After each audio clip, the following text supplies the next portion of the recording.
Good morning or good afternoon, everyone.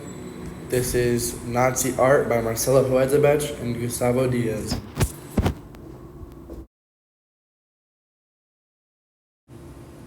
Introduction to Nazi propaganda. Definition: propaganda is biased or misleading information used to influence public opinion and control social beliefs.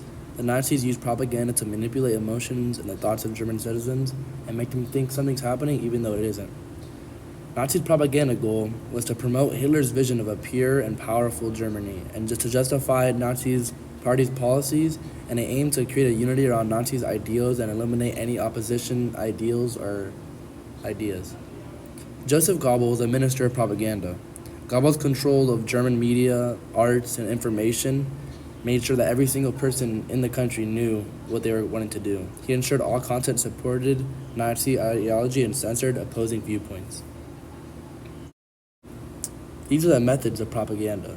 Through posters and art, Nazi posters and artwork glorified Hitler's ideals and portrayed Jews as enemies and dangerous threats. These images were displayed everywhere to reinforce Nazis' ideas visually. They also used it through radios and speeches. Hitler's speeches were broadcast nationwide through cheap radios, ensuring constant exposure. The speeches used strong emotions and repetition to build loyalty. And also they used films. Films like Triumph of the Will glorified the Nazi Party while others spread anti-Semitic messages. Music were used to manipulate emotions and normalize discrimination against other races that weren't the Nazis. This is how World War II propaganda shaped today's propaganda. Mass media influence. World War II propaganda used radio, newspapers, posters, and film. Today, social media and digital ads spread messages instantly through our phones, billboards, TV. It gets to us very easily. Also, emotional appeals and symbolism.